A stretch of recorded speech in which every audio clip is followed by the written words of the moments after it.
I'll just switch this around so we don't confuse anybody.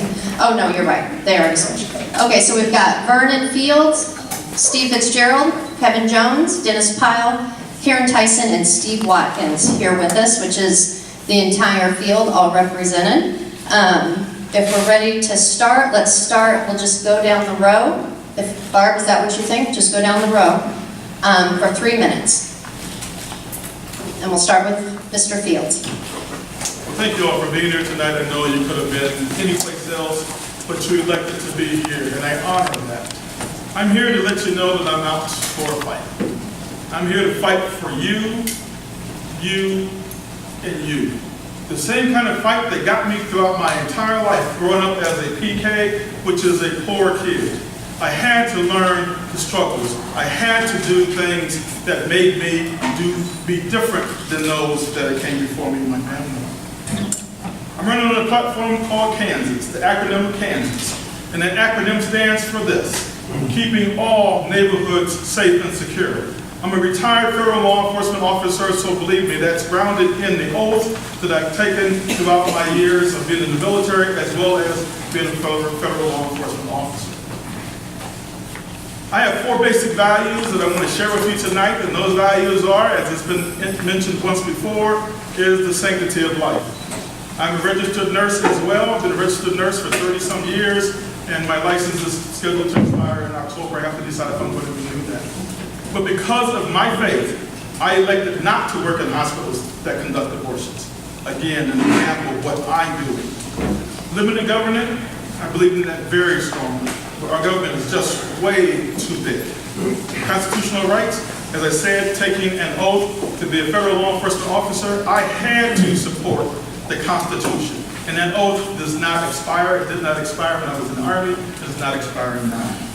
Personal responsibility. I shared with some people today that I started off my educational career at a Catholic university, which was Creighton University of Omaha.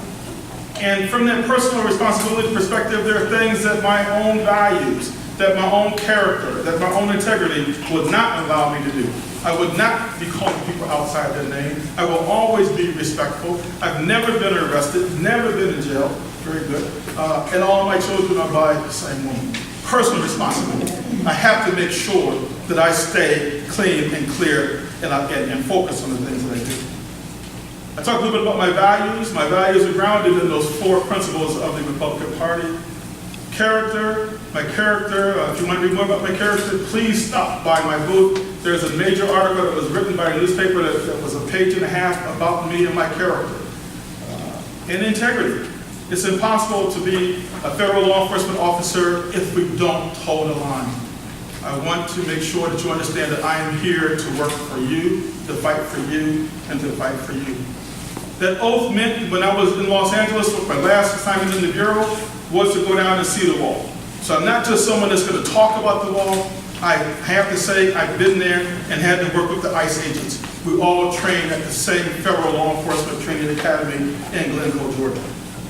And I want to say from that, that's who I am. Vote for me. Thank you. Next. I'm Steve Fitzgerald. I'm running for the 2nd Congressional District, which doesn't set me apart from the rest of the people on the platform here. What does set me apart from the people on the platform, I believe, is that I bring a breadth of experience and a demonstrative record that can be checked. I joined the Army as a private. I graduated as a lieutenant colonel. I spent my time in the infantry in this Green Beret. Spent 3 years in the Pentagon and 3 years in the Combined Arms Center at Fort Leavenworth. I started my own business, employed up to 15 people, had it for 11 years. Went to work for Northrop Grumman as a consultant for the Army after 9/11, trained all of the staffs of the divisions going into Iraq, helped to train staff and commanders in Korea. I've been in the Kansas Senate for 6 years. I think I've made it clear in my positions there where my stance is on pro-life, on taxes, on weapons, gun rights. I've got a demonstrated background on all of those. I have a record. I'm not an outsider with no record to point to. with no proven bona fides. I am pro-life. I helped to found the Kansans for Life chapter in our county, Leavenworth County. I am a Republican.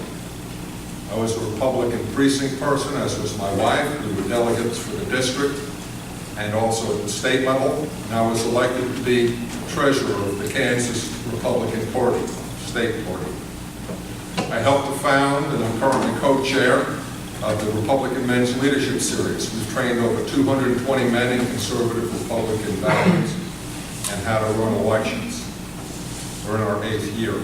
Any men that are interested, see me afterwards. It's great. It's a great program.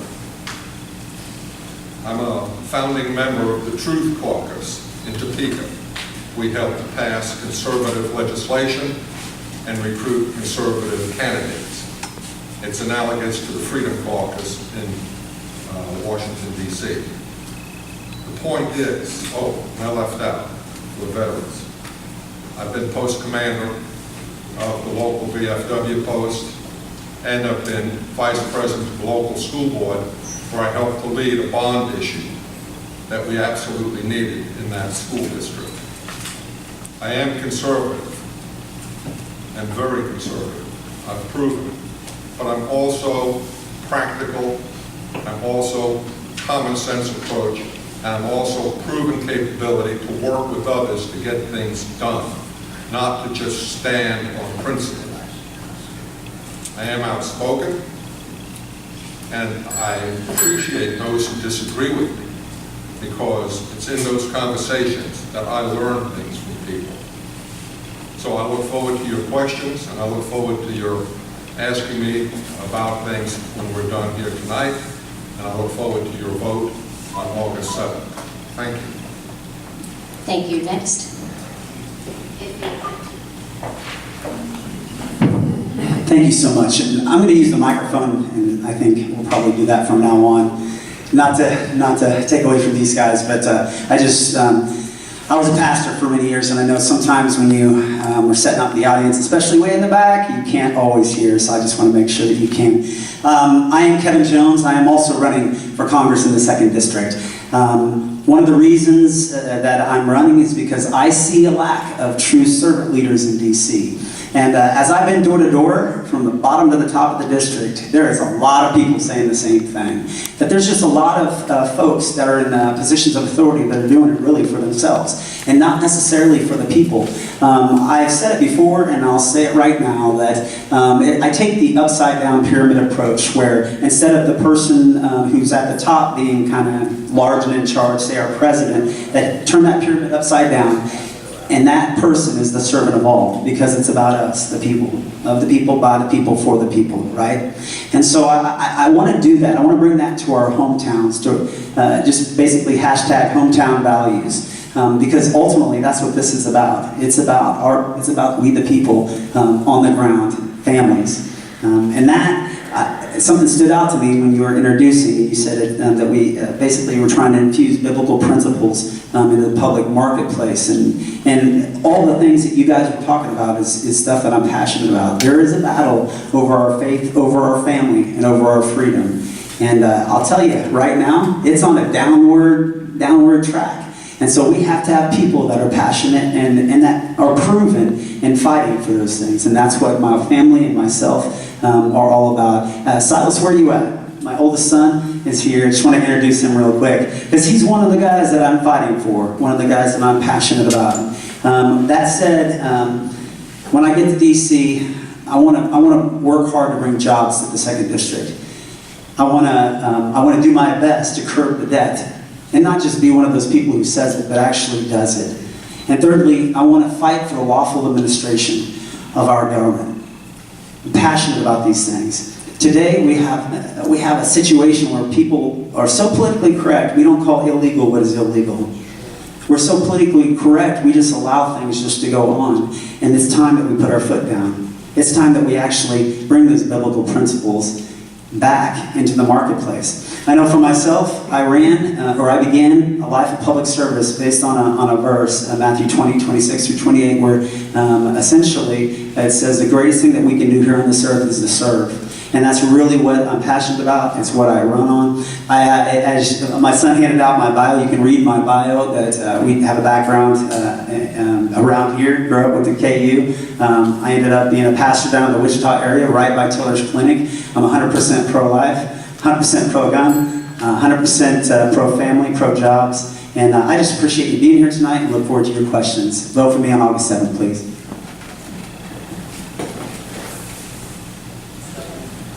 Good evening, everyone. I'm Dennis Pyle, and I'm here tonight. First of all, I want to say thank you to those that are hosting and CWA for setting this up. And I'd like to introduce my wife, Jennifer, just see her real quick. She's the mother of our 6 children. They're all raised. Our oldest is 34, our youngest is 21. We have one still in college. She's going to start her 3rd year this fall. We homeschooled all of our children, and we built not only our home, but we built our house too. We laid the brick. She helped pour a lot of stuff, paint, and do a lot of sheetrocking. So we're very practical people and hands-on. We're farmers. We farm in northeast Kansas. We raise corn and soybeans, and we raise cattle. So, if you'll recall, I ran in 2010, so I know the 2nd District very well.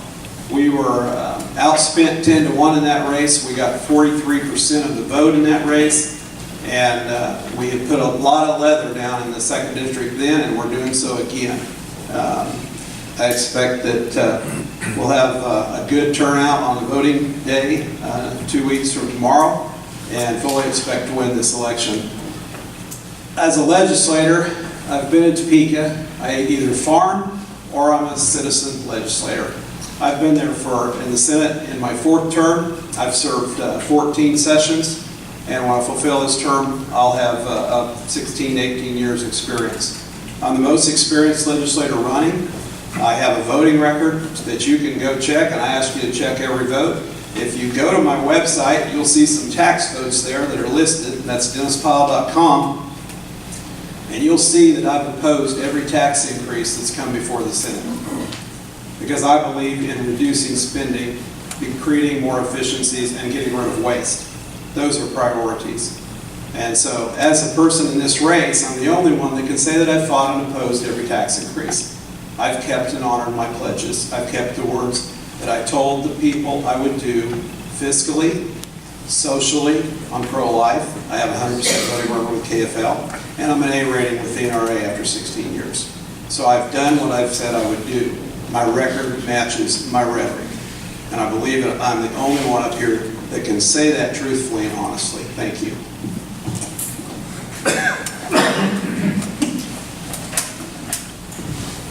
Well, good evening, and thank you to our sponsors tonight. Thank you for hosting this event. I know it takes an effort to pull something like this together. And thank you guys for coming out to hear how I will represent you in Washington, D.C. I'm a grassroots conservative, software engineer. I'm 5th generation in Kansas. My husband is 5th generation Lynn County on the ranch that we own and operate. My family, we were raised in central Kansas in a small agribusiness. I went to K-State, have a mathematics degree, computer science bachelor's degrees from K-State. Later on, I got my engineering management, my master's degree from KU, for you KU fans.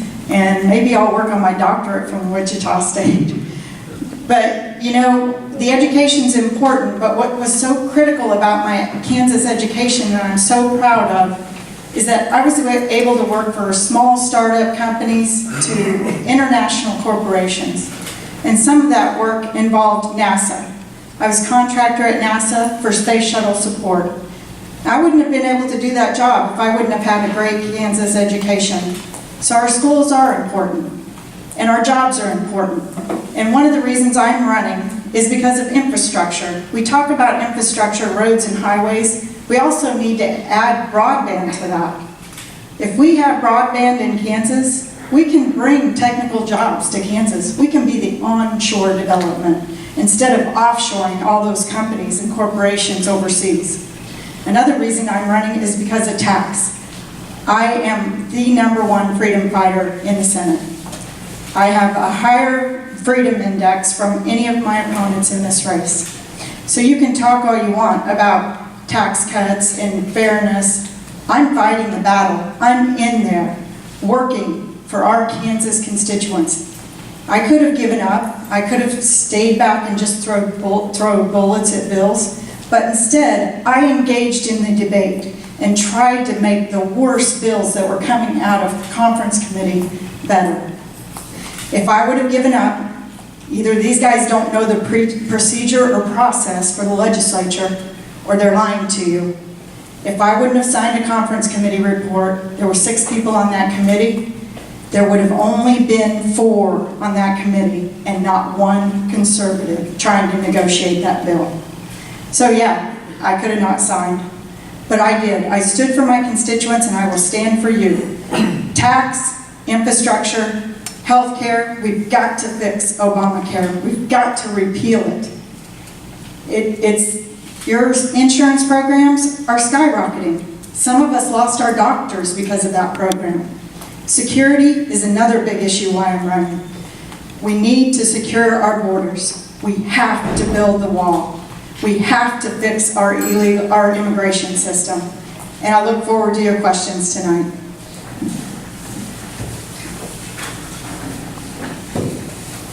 Good evening, my name is Steve Watkins. It's a pleasure to be here. I've been looking forward to this for a long time. I'm a political outsider. I've never held office before. I've never even run for office before. See, I'm an engineer, I'm a builder, I'm a small businessman. You see, I took my 3-person engineering and security outfit and grew it to 470 people operating in multiple countries. I'm a dog sled racer. I've raced at the World Championship. I did a dog sled race. I'm a mountaineer, climbed Mount Everest. But yeah, I don't have a voting record, and so we can expect those predictable rhino arrows some a mile away. You can go throughout my past, dating back 25 years. Ask anybody from my youth to my degrees at Harvard and MIT and West Point. Ask any classmate. I've been fighting for Republican values for as long as I learned of them. Those same values that I learned here in the Midwest. Values like treating people right and respect. Values like small government, minimal regulations, low taxes, the gift of life, pro-life, peace through military strength, the Second Amendment, individual liberties. Now these values, they underpin an idea born in 1776 to an imperfect crew of Western revolutionaries. These values are what I raised my right hand and I took an oath to protect and defend. Our job as Republicans is to defend our values. Our current Republican vision is the latest incarnation of the Founding Fathers' intent. So I swore to protect that, and protect it I did in 2 war zones. 8 years, my boots were in the sand in war zones. And this isn't the greatest job I ever had. The greatest job I ever had was leading men and women in combat. I think of them every day. I think of what I told them to embolden them to go onto the street with guns. While I'd walk up and down the convoy lines, I'd say, you gotta go where it's hard to accomplish what's great. Our success has not gone unnoticed. We're doing wonderfully in the polls, and so naturally we're receiving some flack for that. Don't choose now to believe the fake news. Don't choose now to advance it you never have before. Okay? Since when did we start reading the Kansas City Star and believing that crap? You know, somebody here, and I won't tell you who, said, you know, I read the article. Congratulations, keep up the good work. So I'm a proud Republican. I've been my whole life. I'm here to serve, been serving my whole life. Thank you, God bless you. Steve Watkins. Thank you. Why don't you just, can you give me the microphone? Sorry, we only have one mic, so I'm going to try to speak really loud so the candidates can keep the mic. Senator Fitzgerald, you'll be the first to answer this question. You'll each get 2 minutes. Question from the audience. What are your thoughts and responses to the possibility of overturning Roe v. Wade if there is a change in the makeup of the Supreme Court? I think the Roe v. Wade will be vacated. I think the Supreme Court will almost certainly vacate that decision. It is the worst decision since the Dred Scott decision. I think it has been, Roe v. Wade has been criticized by all sides of the political spectrum as being very poor jurisprudence. And I think that will return the question to the states where it was before. The abortion laws of all 50 states were overturned by that decision, which is really a travesty in terms of what happens with the government when the judiciary becomes activist and runs amok. It has to go away. It will go away. And whether it's with this next appointment that's going to make the change or the appointment after that, it's extremely important. Which brings us to this election. The Democrats are trying to take the House of Representatives. Their stated purpose is to continue to talk about impeachment until 2020 so that they can get their own person into the White House, and they'll be making appointments to the Supreme Court then, and they're going to try and stop all the appointments to the Supreme Court until then. I'm in this because it's that important. There's 24 seats between the Democrats and the Republicans in the House of Representatives. The New York Times put out that 18 months ago, put out that our opponent, Mr. Davis, is leading the charge for the Democrats to take the House. They're working on it. We've got to stop them. I will engage them. I can stop them. I'm not sure that the other candidates in this race can. Thank you. I can and I will. And I have to say thank you to you guys, because truly we wouldn't even be asking this question if we had Hillary as our president. We wouldn't. That was the number one thing that we were fighting for in Kansas at that time. I mean, how many of you went door to door to try and get, in Kansas, get the judges, get them flipped out? Did anybody go door to door? Yeah, exactly. Exactly. We worked hard and yet to no avail. But if we didn't get Trump in there, we were going to be really hurt. So now we have this awesome opportunity to actually overturn Roe v. Wade. We can do it. It takes prayer right now, because if we get the right people in there, if we get the right judges in there, it can't happen. And it seems so, I'll be honest, from the time I prayed at Tillage Clinic, and I don't know if anybody else got to pray or counsel with young women and family, fathers of daughters who were going to the clinic. I have. I walked in the parades with David Gittridge down in Wichita, Kansas, for pro-life movements. And yet, Kansas for Life did endorse me, even though I have a 100% pro-life record.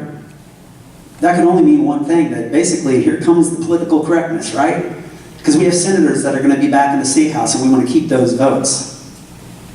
But I have to say this, we have to overturn Roe v. Wade. We have to. It's murder, is it not? Yes. This is where things hit home and it gets really hard. But if we can overturn Roe v. Wade, it will go back to the states, and the states will still have their little things that they have to deal with. But I'll tell you, even in our state, I truly believe that we are a pro-life state, without a doubt. And if it goes back to our state, it will definitely be overturned. And so I will fight hard for it. I believe that we will do it, and it will happen soon.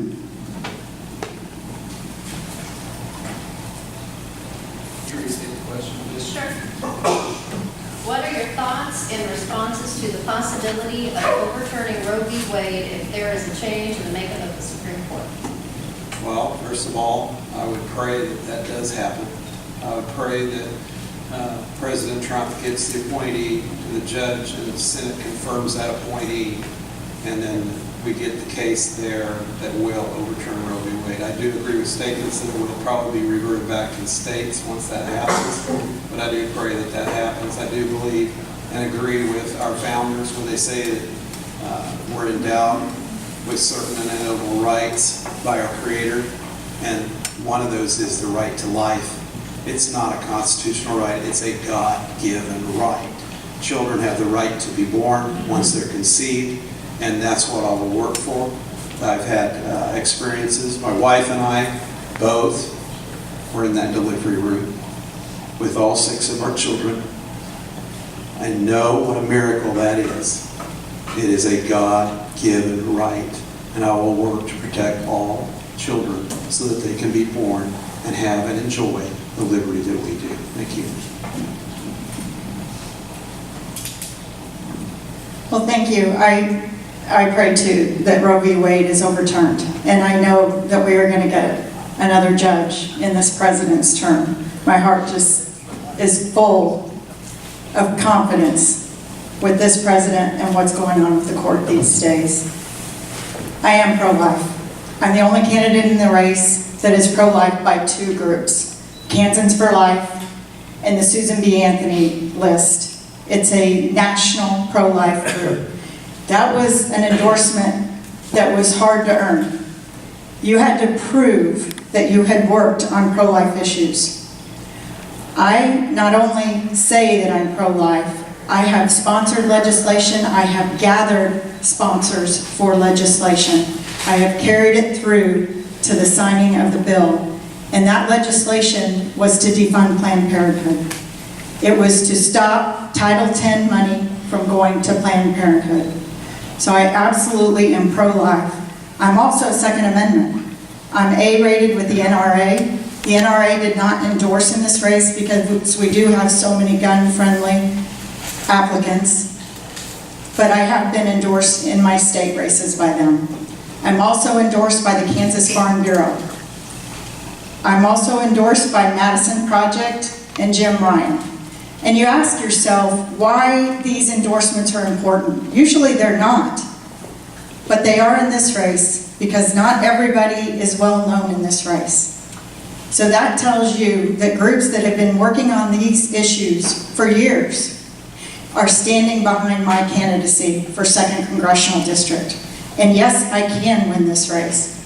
I defeated an incumbent, well-liked Democrat, Teacher of the Year, and we unseated her.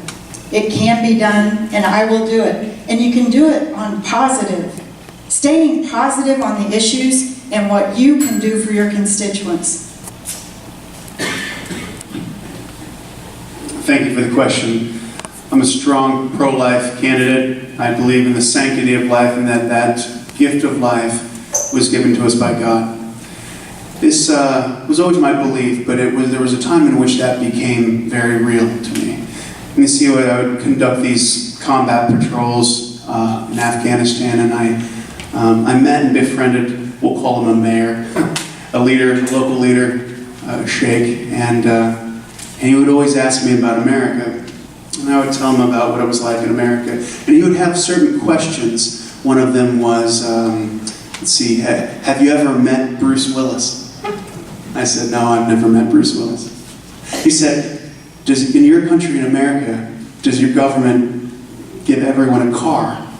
I said, no, I'm sorry. Sorry, Bertie, we all don't get a car from the government. I said, he goes, in your country, I heard that you kill babies. I said, oh, that's awful. No, I don't know where you heard that. That's not true at all. In my country, we don't kill babies. He goes, no, yeah, that's what I've heard. I've heard it from a few people when they're still impregnant. And I thought for a second. I thought, yeah, we do. We kill babies in my country. Now, I'm very patriotic, and I have been since as long as I can remember. I was born in Air Force Base, and my first memories were when Dad was stationed at Andrews. The monuments and memorials, Dad in his uniform. I've always been very patriotic. And there was that moment when I realized from a sheikh in the middle of Afghanistan that we live in a country that kills babies. I'm not okay with that. I don't think you are either. I'll always fight hard for life, just as I did overseas. I'll always fight hard for the unborn. So thank you.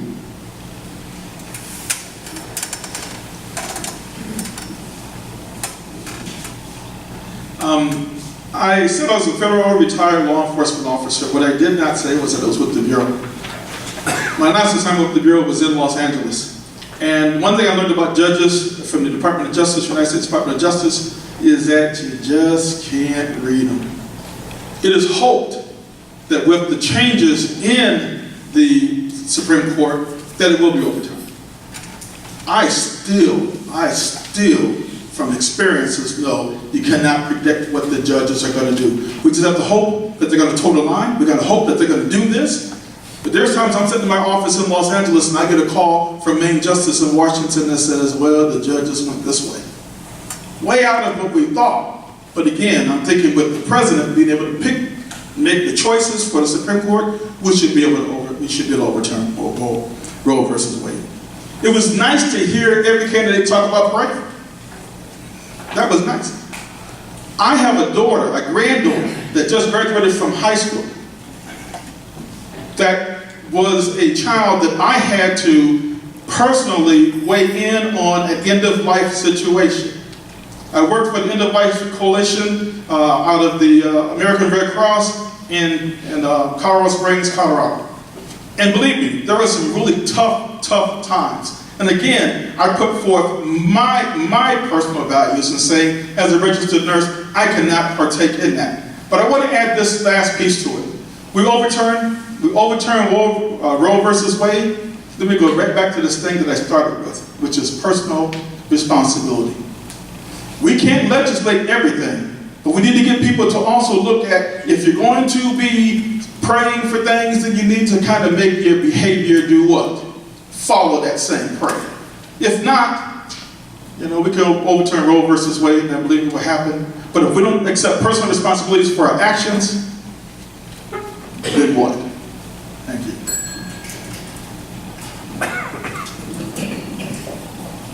This next question starts with Kevin. I'm going to speak loud enough. Hopefully, if you can't hear me, let me know. The next question. If the Republicans retain a majority in the U.S. House of Representatives, you will have a chance to elect a new Speaker of the House. Without any further information that is currently available, who would you vote for at this time? Jim Jordan. Very early on, I don't know. I've been now really in politics for 6 years. I've been in the Kansas House for 6 years. I got elected just a little bit before that to USD 289 to the school board. And so when it comes to experience in legislation and government affairs and all that kind of stuff, before that I was in the military, before that I was a pastor, before that I've worked in the oil fields, I worked for UPS, I went to school. And so my background in politics isn't super deep, but I don't know, one could argue that we have a president that doesn't have a whole lot of political background. So when we start off arguing political experience and legislative experience and all of that kind of stuff, we start talking about outsiders and insiders and all of that stuff. We want somebody who has experience that is life experiences in a lot of different avenues. And so with that, we bring a lot of that to this race. Everything from farming and background in just family and in the schools to small business and that. So to get to your actual question, Jim Jordan early on stood out to me. And I'll be honest, it came because of my wrestling background. I did wrestling in high school. I actually coached down in the Wichita area at a few different schools, and then used that in the military, did some MMA, did some combat fighting. But through that, Jim Jordan was a wrestler. And so he stood out to me, and he talked, when they asked him how he won, and he said, man, we went door to door and did this and did that, but his principles have stood high. So it doesn't mean that Jim Jordan is even going to step up and run for speaker, but it's that type of a person that I see that's principled, that's strong, that doesn't bend. And that's the type of person that I would get behind when it comes to speaker.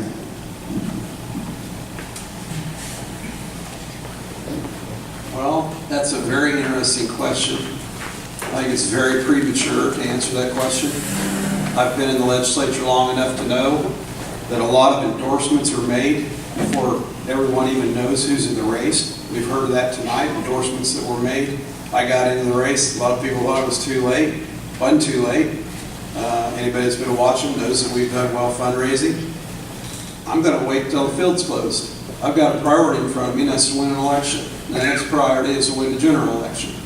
And when that's over, there will be a field of candidates, which may be more than what you see today, and may or may not have the participants that you see today.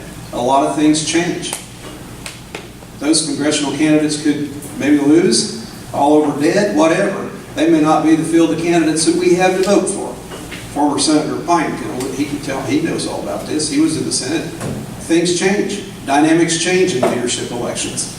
And to make a commitment right now would be very premature.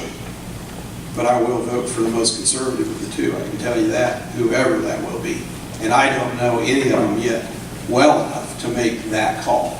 So right now I'm going to sit back and I'm going to work to win this election, and I'm going to wait to make a decision when that field closes. And that will close on election night in November, and then we'll see the candidates come forth and we'll be able to make a decision. Thank you.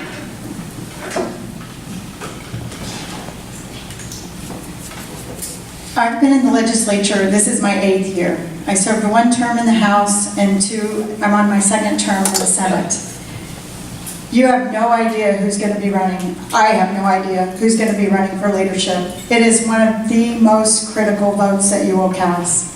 I played a lot of ball in my life, a lot of tournaments, volleyball, basketball, softball. You always look at the game in front of you. And right now, we've got to get past a primary. Jim Jordan is a great man. In fact, my family helped him in his election. He was at their wedding. Yes, I do know Jim. But would I commit to him at this point? Absolutely not. Because we don't know who else is running. We don't know what the dynamics are. One of the most, I joke about it, but there's truth to this. There's 3 types of legislators. There's those that go up there and get things done. There's those that just go up and vote. And there's those that wonder what happened. And we have all 3 of those kinds up in Kansas. I read the bills. I'm very diligent about what I'm working on. I understand the process. We had the Cox-Kettler case a couple years ago. 2 gentlemen that were arrested, federal gun charges, because we had poor legislation in Kansas that passed into law. I fought. I didn't just sit back and complain about it. I got a Senate resolution passed to ask for a presidential pardon for these 2 men. Then, this year, I watched legislation, and when I found a bill that was compatible, that we could make an amendment on, I made the amendment in committee. We were able to keep that legislation on through the entire process. So now, we do not have that ambiguity in law that those 2 gentlemen were charged with. We cleaned up the law. So, I'm not just somebody that sits back and complains about issues. I work to get things done. I take action, and I get results. Thank you. I believe it's too early to say at this time who I would vote for, but it would be somebody who agrees with my leadership principles and my governance philosophy. Small government, minimal taxes, minimal regulation, free market economy, peace through military strength, the Second Amendment, the gift of life. It would be somebody who has strong conservative values and good leadership traits. Not just that, not only just to pass good conservative legislation, but also somebody who realizes that we have to usher in a new generation of conservative thinkers. Now, I go and talk to all sorts of groups, conservative groups all throughout the district, and I ask them, who's going to be sitting in those seats in 15 years? Some cases, 10, 5. I say, what kind of candidates, what kind of leaders in the conservative movement do we have that are ushering in new generations of conservative thinkers?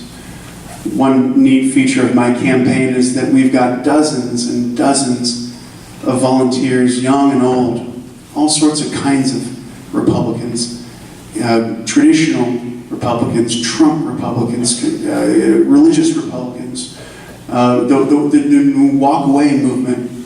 Our tent is big in the Watkins campaign. I'm proud of that. And together we're making a huge positive difference. And that's what I look for in leadership. Thank you. This is good exercise. That question was, it's really hard to answer, but earlier in the week, someone asked me a similar question, and I began to look at who the front runners were. And Kevin McCarthy was identified as one of the front runners. And they asked me what it would take for me to vote for him. And again, it goes back to those four things. I'm looking at your personal responsibility. I'm looking at your, go back to my list. Let's read it from here. Limited government, constitutional rights. So I had to go back and do even more research because the question came back to me again about who else would it be? And it's like, well, I kind of have to say the same thing everybody else said now. It's going to depend on who else is there. But right now, he is identified as one of the front runners. I failed to mention that I have a doctorate. I have a PhD, and as I was working on my doctorate, I was told that we need to always make sure that we look at everything, not just one specific piece.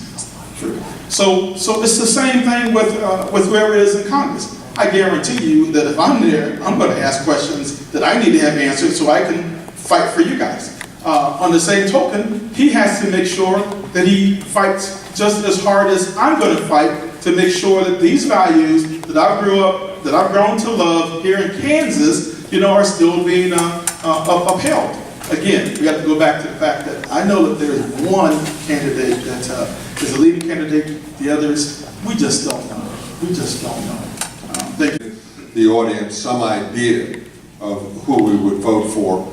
And the reason it's such a good question is because it may be the most important, I'll go so far as to say it will be the most important vote.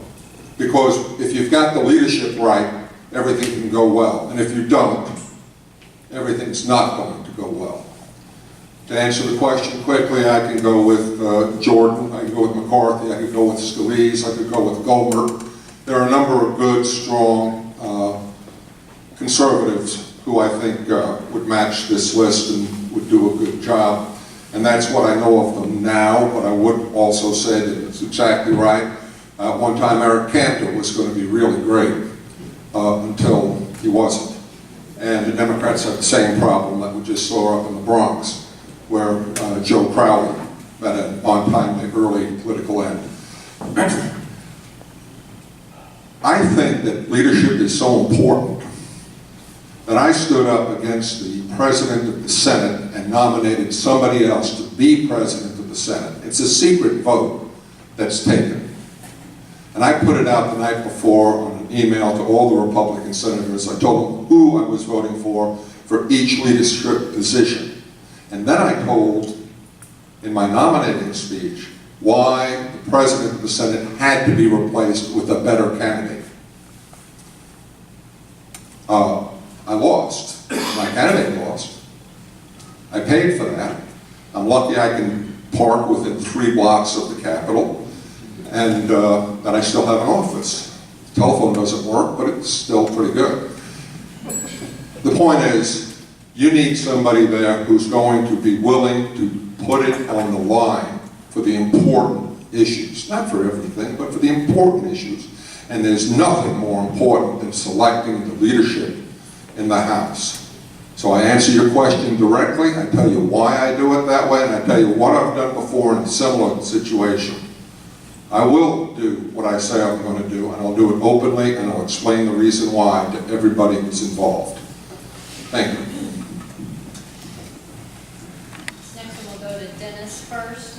What are your qualifications? What qualifications do you have to vote on international affairs? Well, I think that's fairly simple to answer. I know that a lot of the issues that are coming to me right now as I travel the district. I was just down at the Fourth State Egg Show down in Pittsburgh and went around to the vendors from the 2nd District. And I can tell you the number one question that people are asking in the farm country is, what about the tariffs? And I'm a farmer. I watched the price of beans go down $2 in the last 6 weeks. I don't believe it's all necessarily tied to the tariffs talks and the trade stuff, but I do believe that it is something that's in play in the marketplace. I do think the president is taking the actions that he needs to take. I don't know the end game. I don't have all the access to the resources and the evidence that he has to deal with all of that right now.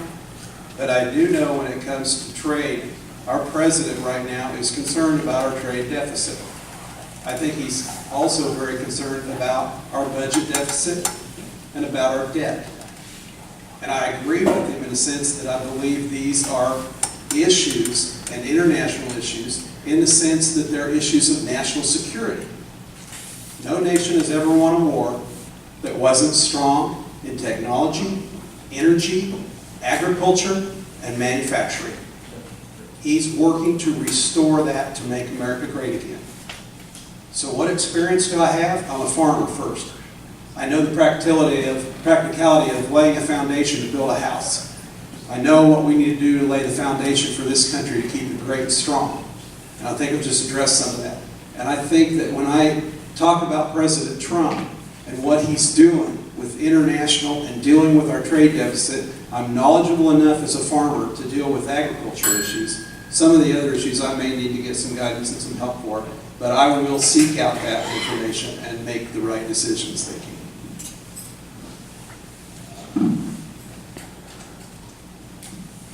My background, that's what helps me make those decisions. First off, I am agriculture also, and I do understand that these tariffs are critical. It's our livelihood. So we've got to get it right. But we have not had fair trade for a while. We need to have fair trade, and that's what this president is working for. Is there going to be heartburn getting there? Absolutely. The other thing is my IT background, security. Security is such an issue. And we may think about that with international law, we need it within our border also. We had a company in Fort Scott, Kansas. The FBI showed up on their doorstep. They couldn't figure out why. Well, China had hacked their servers and were using their servers to infiltrate U.S. servers. So it is an issue. Our security is a huge issue. Legislation needs to catch up with the technology. And we need to use technology to save the taxpayers money. We can be much more effective on how we're doing business. The other thing is research. I am very diligent. I research bills, I look into items, and don't just make a knee-jerk decision. We need somebody who is going to understand the big picture, not just the little trickle effect. I will be that person. We were in a meeting before session started, and the majority leader started talking to the group, and he said, oh, by the way, these papers are available to everyone, but Senator Tyson is the only one that comes up and reads them. The only one for years. This year, guess how many senators went and read them? Quite a few.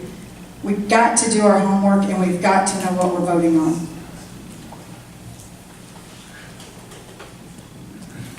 Thank you.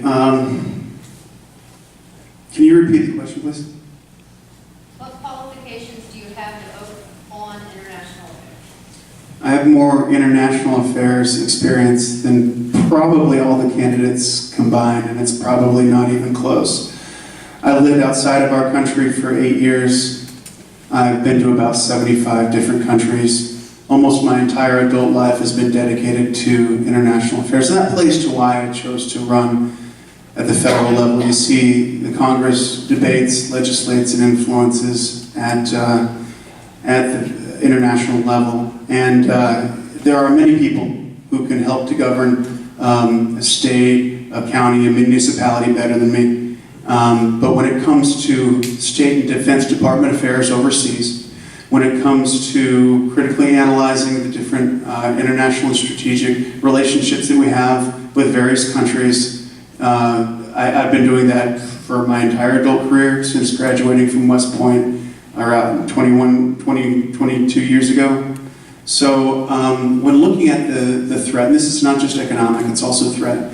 When looking at threat, I've critically looked at capability and will of all of the major threats that face the United States, which include Russia, China, North Korea, and Iran. And so take, for example, today when Iran threatens that we are messing with the tail of the tiger I know through deep dive analysis with some of the most sophisticated military and State Department leadership and analytic experts in the country, I understand their will and their capabilities, how best to advise to help counter those threats. So I'm an international operator. I have been my whole life, my whole career. I take pride in that. I've worked hard, and I know that I can best serve in terms of international advice and help guide on all international affairs related issues. Thank you. My turn again. You know, I will lose weight if I keep doing this, and that's got to go down to the Murrah building when that was blowing up. And it was my job, or our job, in the Department of Justice to execute all federal inmates that's on death row. So I'm saying, what do I have? Again, a level of experience. I had to actually walk up and see Tim McVeigh. I had to actually walk up and see the Unabomber. I had to actually provide treatment services to these folks. And then upon my transfer to Kansas here, my office was responsible for all federal executions. So they had to go through my office in order for us to fulfill the will of the people. International, I don't think anyone here can even come close to even come close, thank you, to dealing with some of the international things that I had to cover. My responsibility in Los Angeles was to cover 12 states and all territory out to Guam. So again, depending on who I'm interacting with, if we got a terrorist I need to deal with, I would deal with that terrorist. If I have someone else I need to deal with, and this means also, talk to Lord Hatch. He's got a earful every now and then from me from things that he might have wanted done differently. But from a security perspective, we had to toe the line. Thank you very much.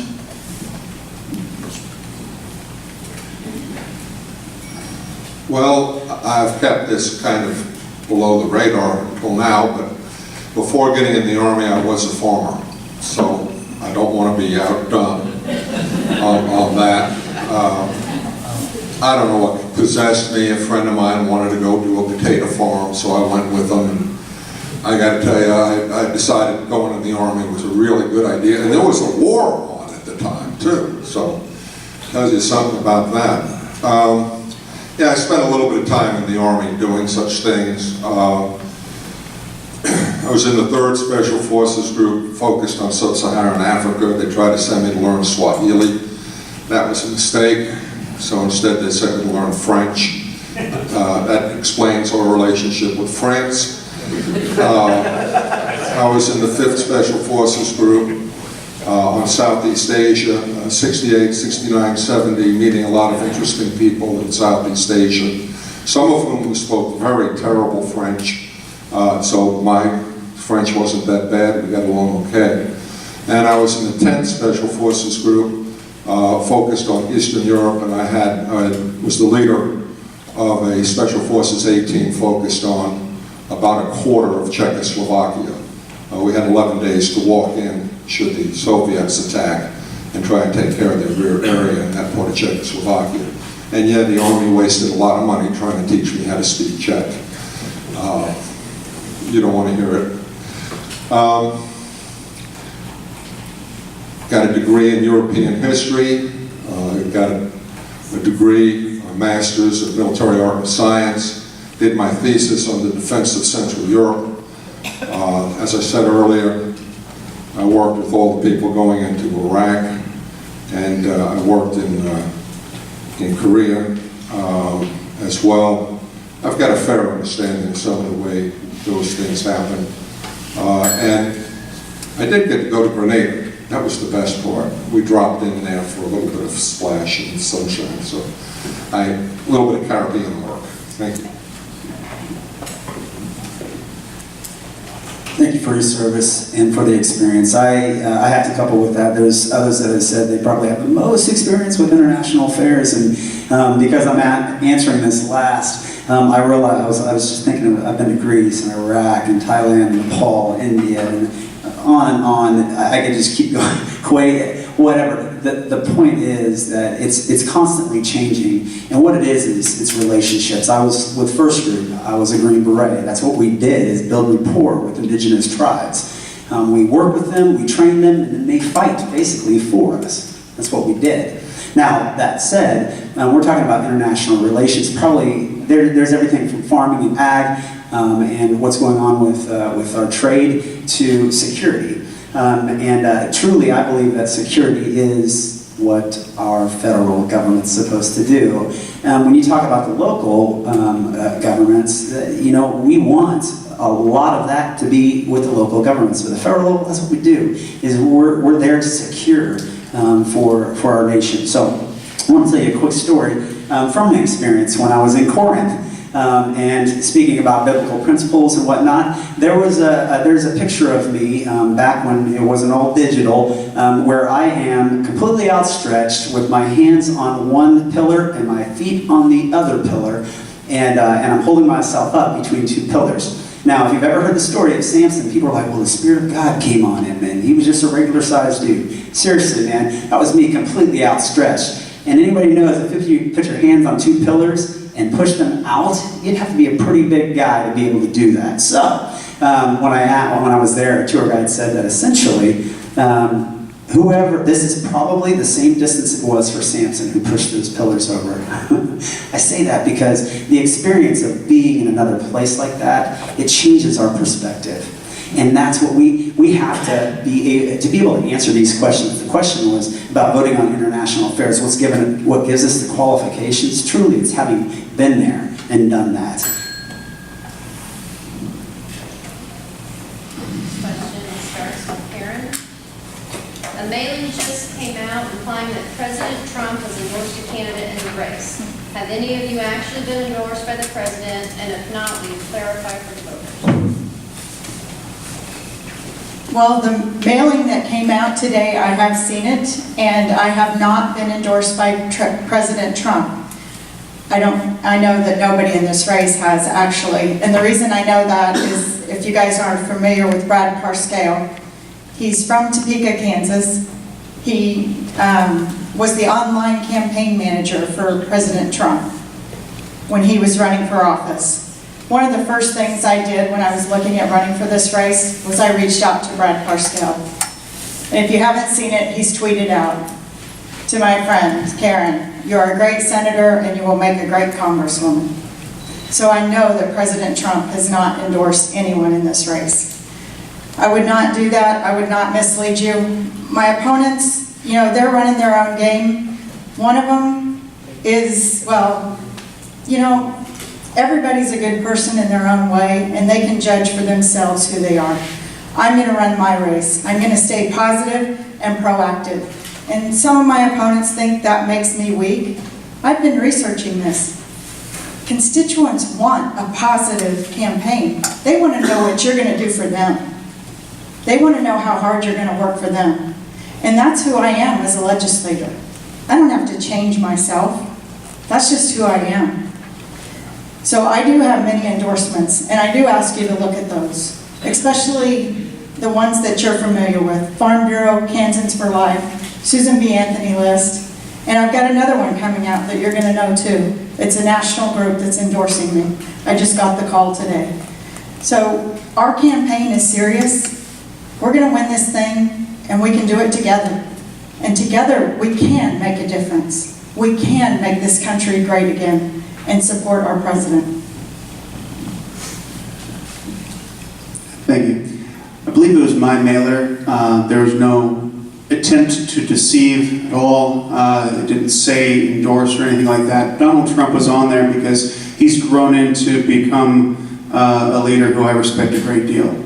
I believe I read somewhere today that among Republicans he's got an 88% approval rating, which is it's just fantastic. And I wasn't quite sure what to expect at the beginning, but he's been leading as a Republican. I'm proud of that. I'm proud of his stances on his low taxes, his slashing regulations. I'm proud of the fact that of Justice Gorsuch. So I'm proud of the progress that he made. And I'm also proud of the fact that he was a political outsider. And so that gets me thinking. And I think when we ask people, we knock on about 1,000 doors a day, but not to persuade, but to listen. And when we do, we hear people so excited and enthused about Donald Trump and his progress. They realize that leadership transcends different industries, and he has found success in a variety of different industries and now politics. I'm proud of that. I'm proud to run as an outsider while he's president. It's a reminder to us all that this comes down to great leadership, great values. And I also advocate for a clean campaign. I don't take cheap shots. I don't advance stories that I know to be not the full and complete truth. I'm proud of the fact that I don't sling arrows at my opponents. And because also it's not just what's in my heart, and it's not just what my parents taught me and what I learned from society, but it's what the country needs now. I think it's time for some peace and civility and integrity in the office. So, thank you. We're going to stop.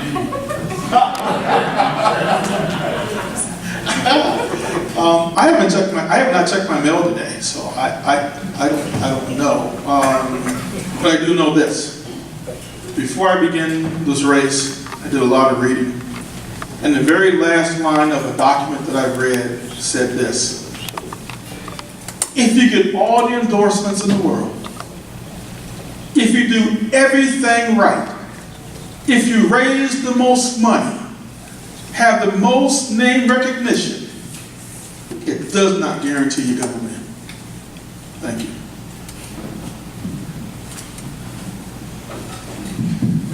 That's a real downer. I got a little buzz going there. Let's not invite you to the next one. I understand. I made a point earlier. Could you repeat the question just to make sure we're still on track? I'll start the clock again. A mailing just came out implying that President Trump endorsed a candidate in this race. Have any of you actually been endorsed by the president? And if not, will you clarify that for the voters? No, the president doesn't know me well enough to endorse me. However, I would point out that on my announcement for this race well over a year ago, I did point out that I was running to achieve the agenda that Donald Trump brought to the American people. I didn't have to wait to see what was going to happen. A lot's gone on in that time that proved that that was the right thing to do and it was the right way to go. If you have a candidate who has weaknesses, who has done things that shouldn't be done, who is going to do things that you don't want done, whose responsibility is it to bring that to your attention? It's the opponent's responsibility. It's one of the reasons why we have these contests. Nobody likes to go negative. But I just told you that I advanced Senator Ty Masterson, against Senator Wagle for President of the Senate because, and I explained why I thought Senator Wagle had failed as president in a number of issues and why I thought Senator Masterson would do better. And I did it openly, and I did it in an email to every Republican candidate, every Republican senator. I will call out other candidates, and I will call out Paul Davis. This is not beanbag. This is important. This is self-government. Your vote is extremely important, and it needs to be well informed. I will do my best to inform you as we go forward. Thank you.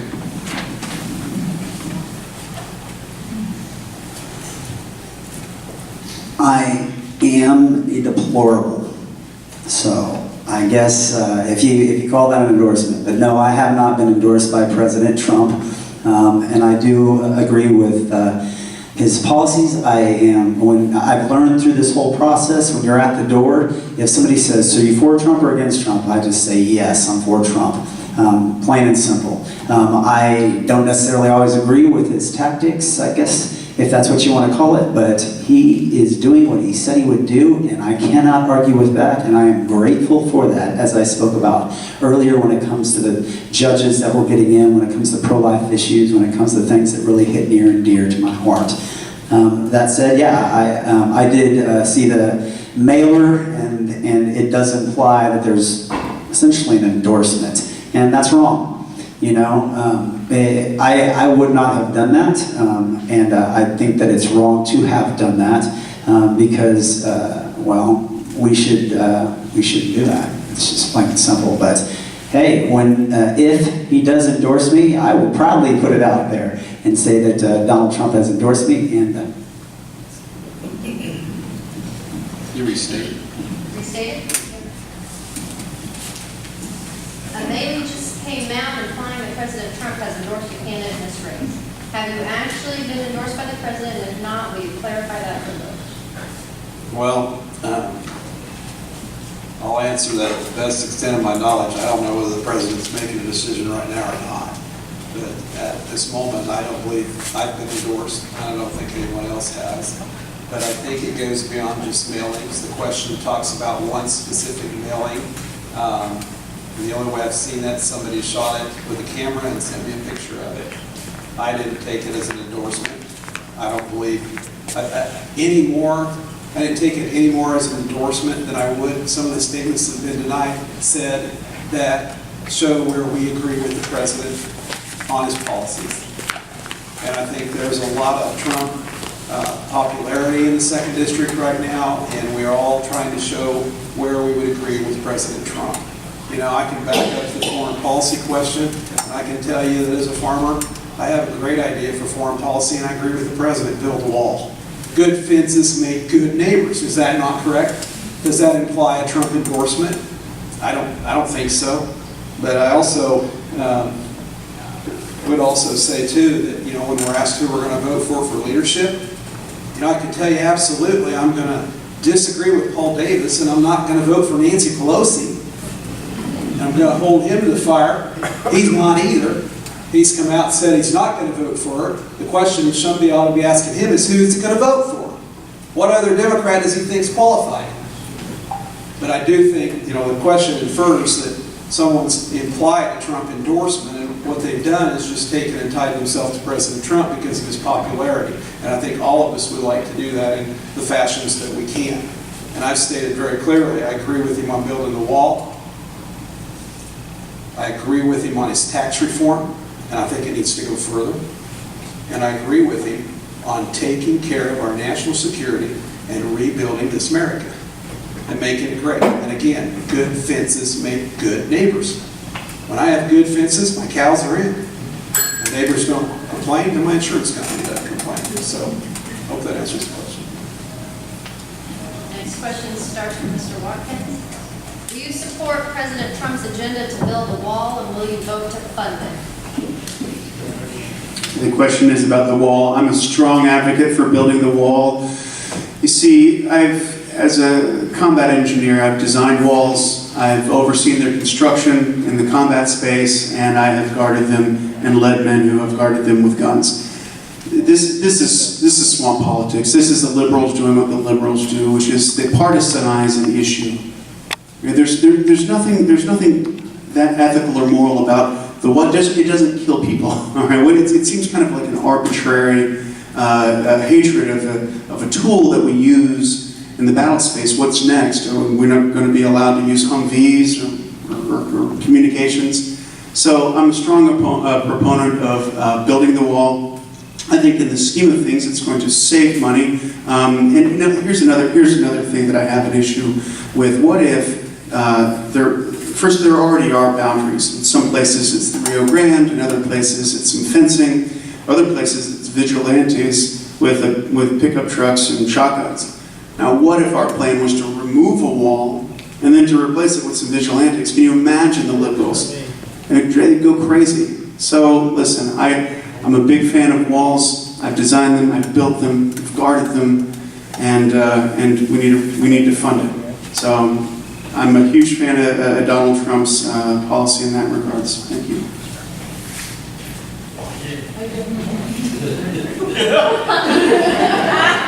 Don't put the ball between us.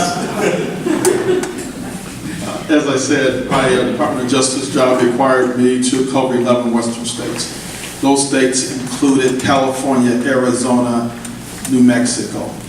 So I've been to the wall. What we found in California was even with the wall being built, we have these things called tunnels. You heard of those things before? Yeah. We might have one house on one side of the border, one house on the other side of the border, and we are conducting raids to keep people from going underground, coming up on the other side. We find the same kind of thing in Yuma, Arizona. So the answer is, do I support the wall? The answer is yes. In fact, been to the wall, maybe everyone else has been there also, but when you see the wall, you see that it needs great repair. More than that, the wall needs to be backed by a significant policy of resources. As you heard me say, sometimes those tunnels can go quite some ways. I think that was a question, wasn't it? Would I support the wall or funding? Oh, funding. Oh, if you have a wall, you just have a wall. Thank you, sir. You're keeping your cows in, but you still got to go look at that wall. We got to have resources there to support the wall. Again, those officers, ICE agents and ATF agents, we all trained at the same federal law enforcement academy down in Glencoe, Georgia. We all have an idea, we all have a focus on protecting and serving our community. Having that wall, I tell you, if you ever lost a job to someone that is an illegal immigrant, oh, thank you, you might have a different opinion of the wall. My point is, our wall, or that wall, will help us with our economic development as well. Thank you. Yes, the wall, I think the commissioner makes a great point about it's more than just the wall. It's about our immigration policy that needs to be right. We need more legal immigrants. We really do need more legal immigrants who are coming here for the right purpose that will help this country. And we need fewer, hopefully no, illegal immigrants.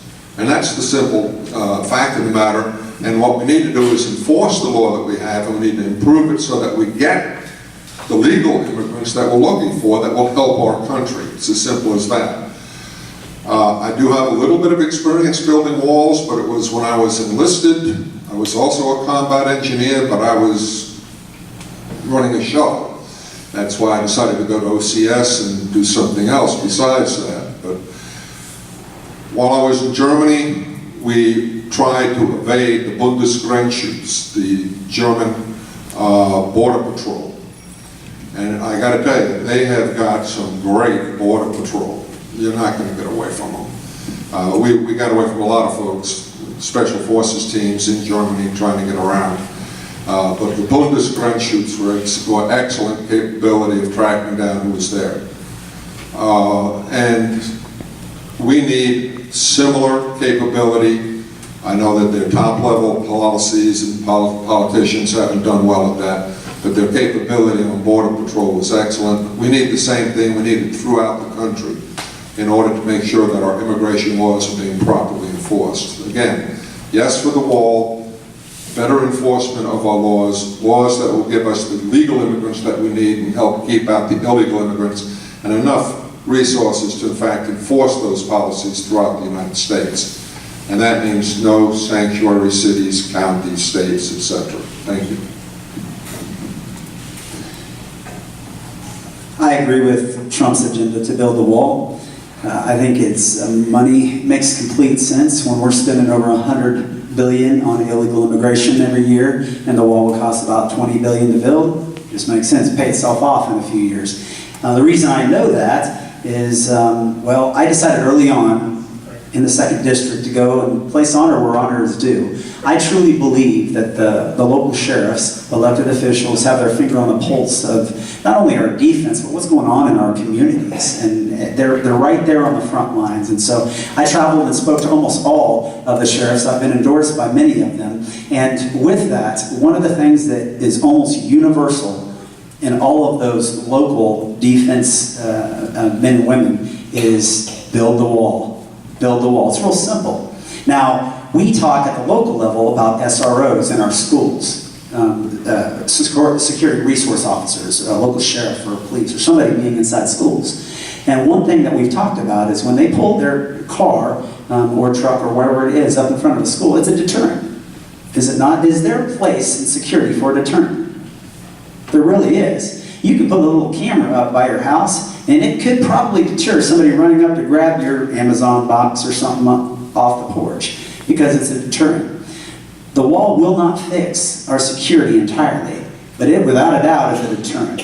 And that's what we can do. I mean, we can fund it, we can put it in place, and we're going to be grateful that we did because it's going to save us money in the long term. You repeat? Since I kind of preempted this last time. Yeah, you did. Will you support President Trump's agenda to build a wall, and will you vote to fund it? As already stated, I do support the president in building the wall, and I do support funding it. I think there are some steps we need to take first. One is we need to stop providing welfare to illegal immigrants. That's right there. It's low-hanging fruit. There's some money we can grab. We also need to cut the cost of taking care of those that are criminals here that are here illegally.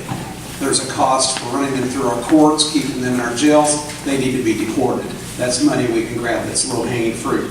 We also need to deal with the sanctuary cities, as mentioned earlier, because those that are not that are in our state and our community and other areas that are not dealing with this, they're not abiding with federal law, and they're providing sanctuary, and it's a cost to the United States citizens. They need to be dealt with. Those are all costs where we can find money to fund the building of the wall. It's a beginning, it's a start. But and just to show that I do what I say, when the Medicaid expansion came up in the floor of the Senate to provide that expansion in the state of Kansas, I put an amendment on the floor to deal with the fact that we have sanctuary cities, we have communities who are not following the law in Kansas, and that amendment simply said that if you are not following federal law, you will not get those dollars. We have to have law enforcement that has teeth in it. And I've tried to do that. And that's where I stand. Thank you.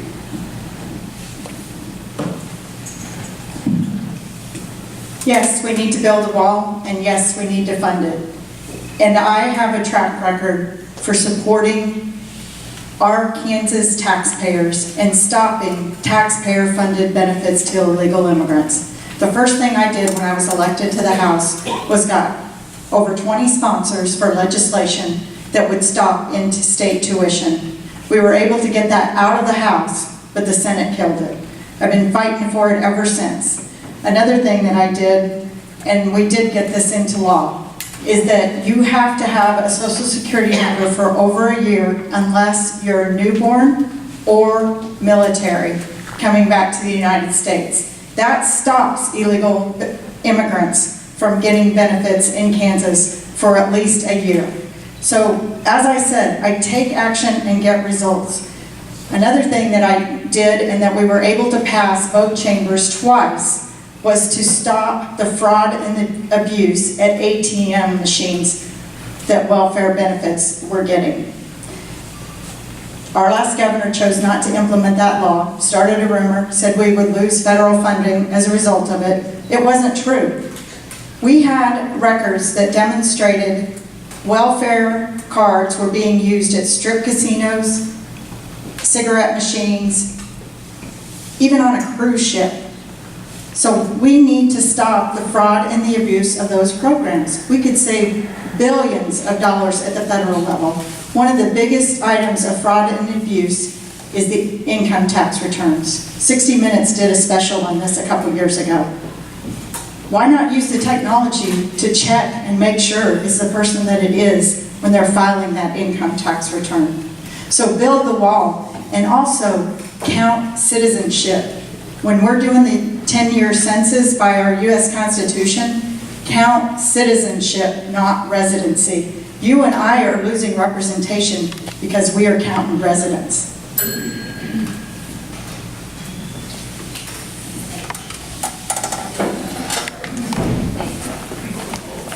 Oh, I'm sorry. I thought it would take a longer walk. This is going to be the last question, and then after this, we'll go to final statements. I write the question down.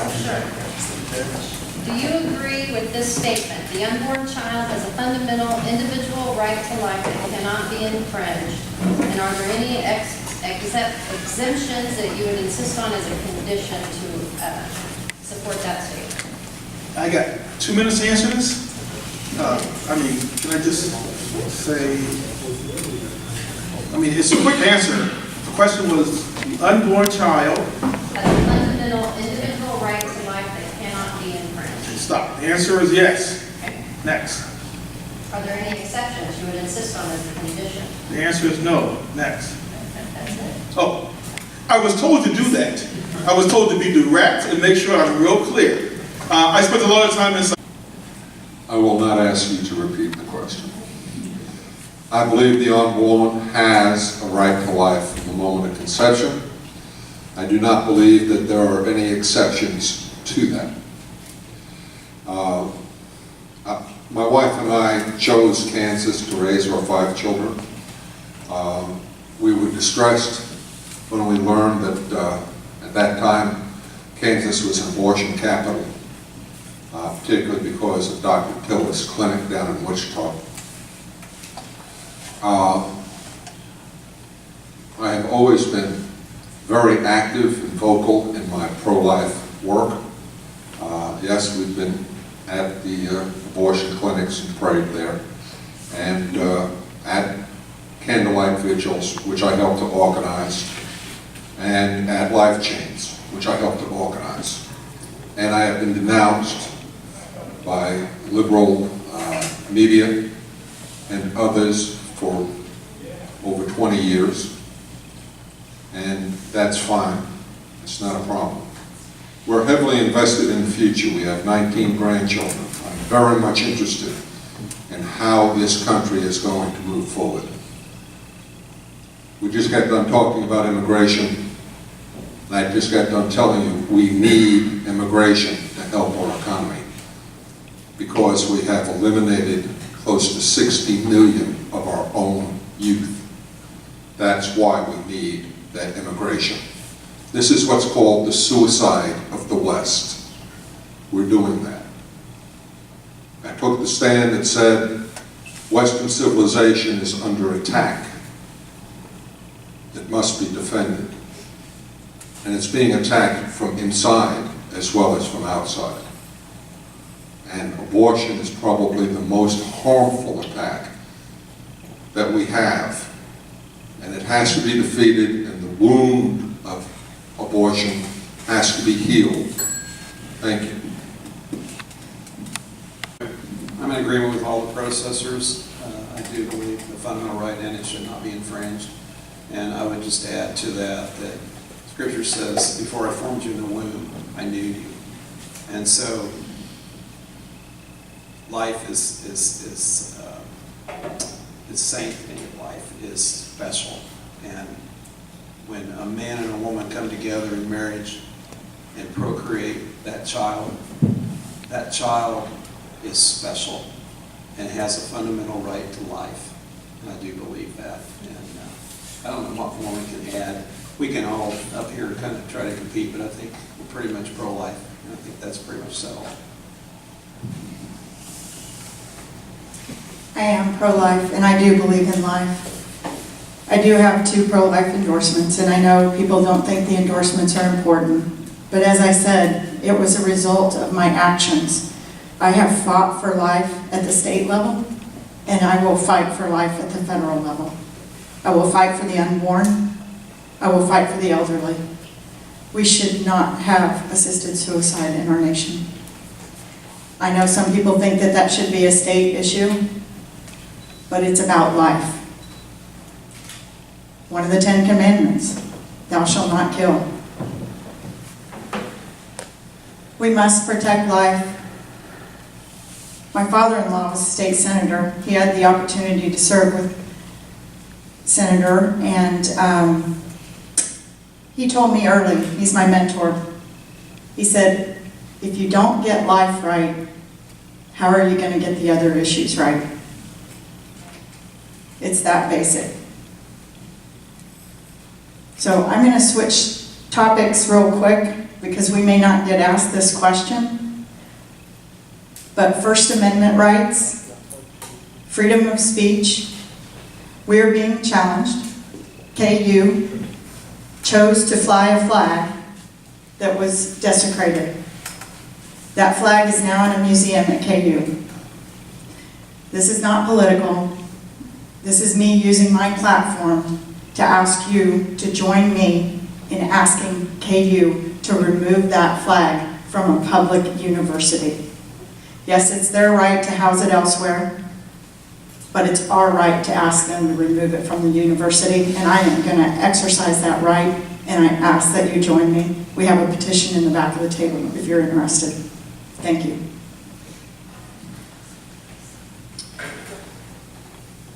Life is an inalienable right endowed to us by our Creator, and there are no exceptions. I agree with my colleagues. So I'm just going to keep it at that. Thank you. So that is all of our questions for tonight. We're going to move to the closing statements. We started on this end, so we're going to start on the opposite end of Mr. Watkins. You get 3 minutes. 3 minutes. All right. Thank you. Again, my name is Steve Watkins. It's been a long night, and we really appreciate you coming and caring about the democracy. We're all in this together. So to clarify a few things, I was born in an Air Force base in Texas. My first memories were of DC. My dad was stationed at Andrews. The monuments and the memorials instilled within me a patriotism that's as alive today as when I was 5 years old. I'm K through 12 in Topeka, Kansas. Please don't hold that against me. And as soon as I could after graduation, I joined the military and graduated from the United States Military Academy at West Point. Upon graduation, I went to Alaska because I'm an outdoorsman at heart. Any day that I can spend outdoors is a good day. After 9/11, my world changed, as did a lot of ours. I voluntarily extended my service duty obligation so that I can go down to Afghanistan in support of the 1st of the 501st Parachute Infantry Regiment. After my deployment, I got out, went to Iraq, and helped grow an engineering and security firm from 3 people to 470 people, operating in many, many countries. After an injury, it came time to think about doing something else, and so I turned to electoral politics. It's been an incredible journey. I graduated from Harvard about a year ago and have been campaigning ever since. The campaign has gone great. A feature of mine includes a large and growing staff which knocks on 1,000 doors a day. Again, just to listen what the concerns are. And what we've heard, the resounding feedback, is that people are ready for a change that can be brought upon by an outsider. Drain the swamp message, they still believe in that Donald Trump drain the swamp message, and they know Donald needs an outsider to help them with that. We're running on a platform of civility and integrity, with strong values which include small government, low taxes, peace through military strength, free market economy, pro-life, Second Amendment. And these values, they are the latest incarnation of our founding fathers' intent for our country. And so our mission as Republicans is very clear: to defend our country, our culture, and our way of life. So I've done that my entire adult career. I'm proud of that, and I'd ask for your vote. Name's Steve Watkins, steveforkansas.com. Thank you. God bless you. Good night.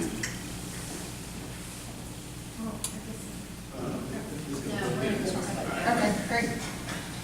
Well, thank you again for coming out tonight. I'm Karen Tyson, candidate for 2nd Congressional District. I have spoke of my endorsements tonight, and they are important. But the most important endorsement is your vote. I ask for your vote tonight. I ask that you join me in this fight, that you stand with me for limited government, individual freedom, traditional values, and economic development. That has been my platform when I ran for the House and unseated an incumbent Democrat. And yes, we ran that race. We ran on facts. We ran on issues. We called out our opponent where we needed to. I'll tell you, you had heard about the Tyson food plant not far from here.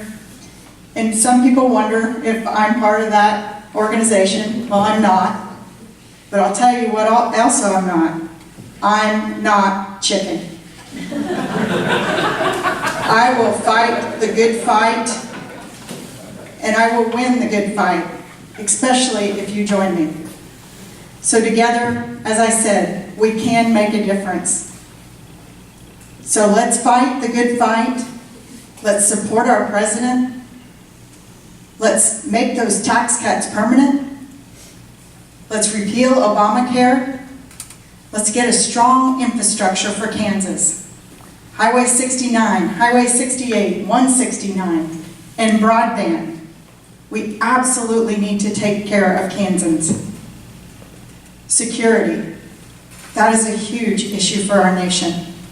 We are not only losing our security being attacked from outside, we are losing our freedoms from within. Our government rules and regulations, our overburdensome government is stifling us. We're losing our freedoms. We need to stop that.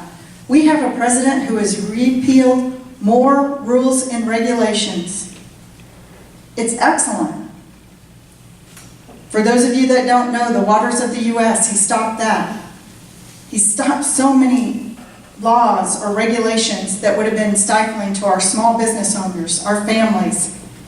We need a legislator that is going to fight for that and understand how important that is in the process. I am that legislator. I'm a citizen legislator. I haven't been in the Kansas legislature for over a decade and a half. I'm not a career politician, but I do know the ropes, and that's critical to get things done. I take action and I get results, and I ask that you join me again in fighting the good fight.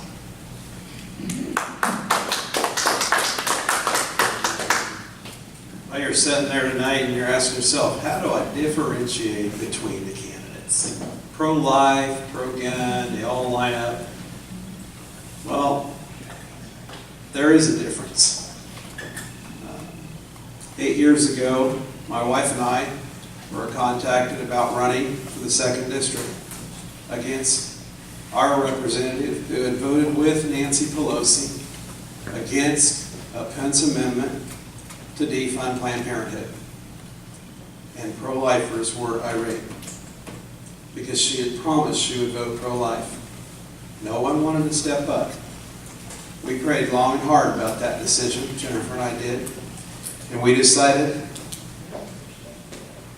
let me just quote John Wayne, because I always like to come back to John Wayne. John Wayne said in a movie, Stagecoach, he said, there are just some things a man can't walk away from. I believe it was run, but I like to say walk. We couldn't walk away. We couldn't not do it. We believed that she had to be held accountable. And you know what? We entered that race. We were outspent 10-1.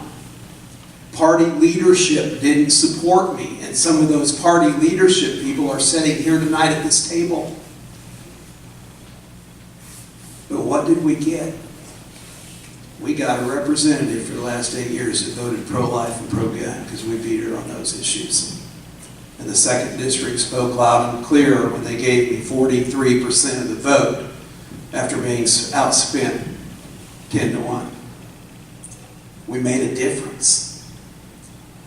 You never know what you're going to be able to do when you take a stand. But take a stand, folks. Another point, when I ran for the legislature, I ran against a Democrat incumbent. And I've been in office, as I've said, for multiple terms. And people in the 1st District, Senate District keep asking me to run again. And I do. We've taken out 3 state reps that were Democrats. See, when I was first running in Northeast Kansas, the Democrat districts, 3 of them were held up there in the Northeast Kansas. Today, they're all Republican. So it made a difference. We've led the charge, we've led the fight, and we've made a difference. And I've led the charge in the Kansas Senate. As I stated earlier, I have fought and opposed every tax increase because I signed a pledge giving my word I would do so. And unfortunately, there are those sitting at this table tonight that made the same claims in their campaigns, and they can't say the same thing. They have to say, except that one time. And you don't raise taxes on mothers that are expecting and are under a financial burden, or you might send them to an abortion clinic. To me, that's unforgivable. Anyway, there is a difference. I've taken a stand, and I think I've showed you that difference. There is a contrast. I would ask for your support. Check out my website at DennisPyle.com, please. I would like to take just a little bit of my time to say that I think that Kevin Jones should have been endorsed by the Kansans for life. I think it's no good reason why they didn't. And I think that's my apologies for that one. I didn't have anything to do with it, but I keep that in mind. Yeah, I served in the Army. I thought I told you that. Got a combat infantry badge, 2 Bronze Stars, Purple Heart, 5 meritorious service ribbons. I fought in Vietnam. I served in Europe, and I was on the Grenada invasion with the 82nd Airborne Division, 508th Infantry.